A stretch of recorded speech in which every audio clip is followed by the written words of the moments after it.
Ace Ventura'nın devam filminde hayvan dedektifimiz bir kabileyle tanışıyor ve rehber ona kabilenin binlerce yıldır huzur içinde yaşadığını ve beyaz adam gelene kadar hastalık nedir bilmediklerini söylüyor. Ve bunun üzerine Jim Carrey hiç kimsenin beklemediği ve senaryoda asla yazmayan bir hapşırık patlatıyor. They have lived in the same state for thousands of years. They did not know about disease until the white man came.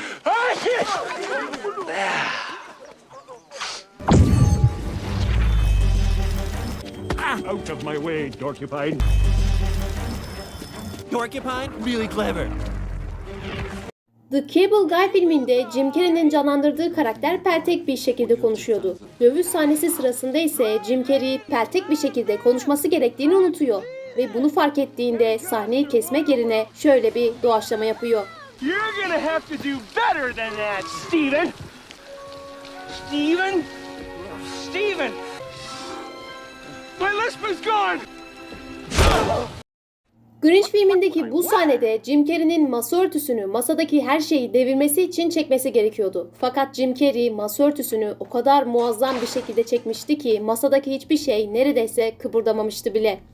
Bu yüzden doğaçlama yaptı ve bunu mahvetmek için geri döndü.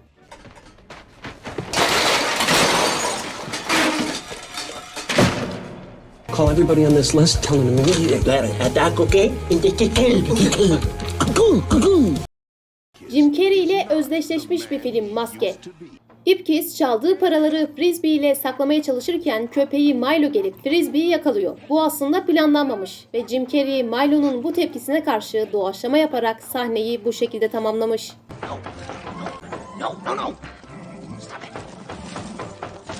coming! Okay, I'm coming! I'll be right there! The Cable Guy filmindeki bu sahnede Jim Carrey'nin canlandırdığı karakter Steven'dan tavuk derisi istiyor. Bu planlanmış bir şey değildi. Jim Carrey, Anthony Hopkins'in Kuzuların Sessizliğindeki repliğine bir gönderme yapıyor. Silence of the land. Hello, Clarice. It's good to see you again. Hatta Matthew Broderick, Jim Carrey'nin bu doğaçlamasına karşı gülümsemesini saklayamıyor.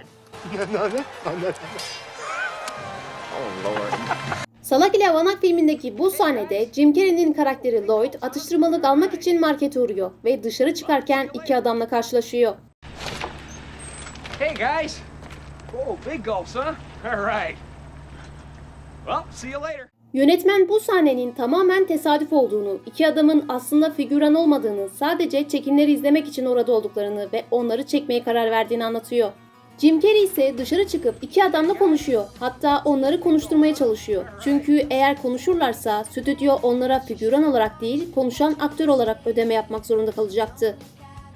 Fakat adamlar Jim Carrey'nin bu doğaçlamasına karşı şaşkın ve ne söyleyeceklerini bilmiyorlarmış gibiydi.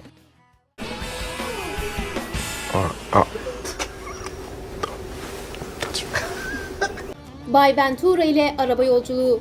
Ace Ventura'nın devam filminde dedektifimiz ve rehber konsolosluğa giderken Jim Carrey bir anda şarkı söylemeye başlıyor. Chitty chitty bang bang, her fine for bang. Çünkü burada repliklerini unutuyor.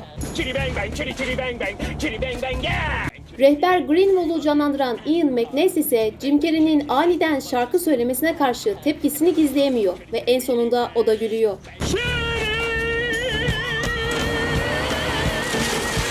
Chitty chitty weedy bang.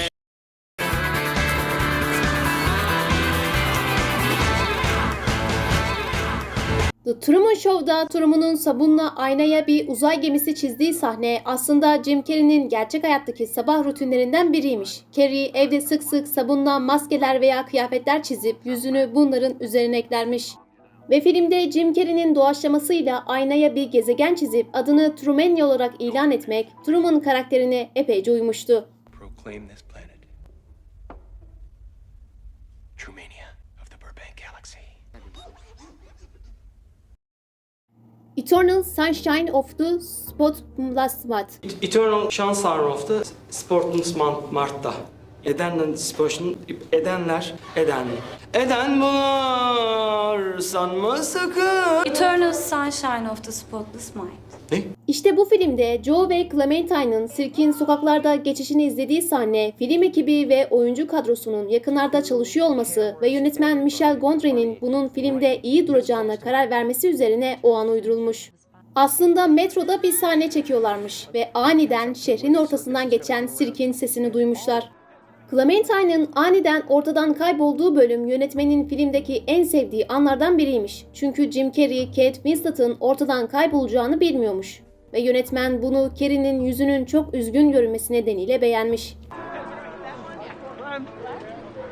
Son filmde ses kesildiğinde Jim Carrey aslında Kate diye sesleniyormuş.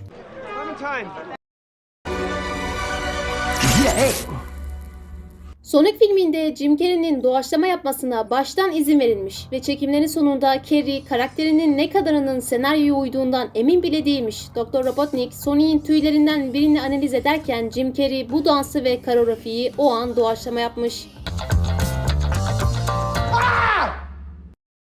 Ayrıca dans ettiği şarkının çocukluğundan hatırladığı bir şarkı olmasını istemiş.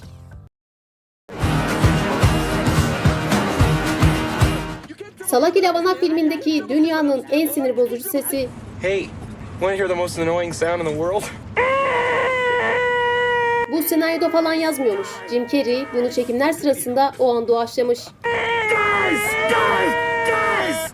Genelde senaryoya sadık kalan Jeff Daniels ise Jim Carrey'nin bu doğaçlamasına biraz şüpheyle yaklaşıp sonra ona katılmaya karar veriyor ve tüm ekip rollerinden asla çıkmayıp sahneyi tamamlıyor. The idea.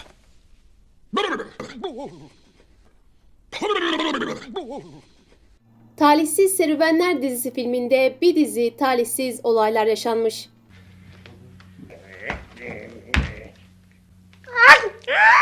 What are you looking at? I am your beloved Count Olaf. Jim Carrey filmde bir aktör ve Butler kardeşlerin daha önce adını bile duymadıkları akrabaları olan Kont Olaf adında birini canlandırıyor. Kardeşler bu uzak akrabalarının tuhaf malikanesine geldiklerinde Klaus repliğini söyler ve Jim Carrey burada Klaus'a söylediklerini tekrarlamasını ister. Our parents just died. Wait. Let me do that one more time. Give me the line again. Quickly, while it's fresh in my mind. Böyle bir şey aslında senaryoda yazmıyormuş. Bu Klaus'un şaşkın bakışları altında Jim Carrey'nin repliğini unutması üzerine rolünden asla çıkmadan doğaçlama yaptığı bir sahneymiş. Our parents just died? In case I don't see you, good afternoon, good evening, and good night. Go. Go.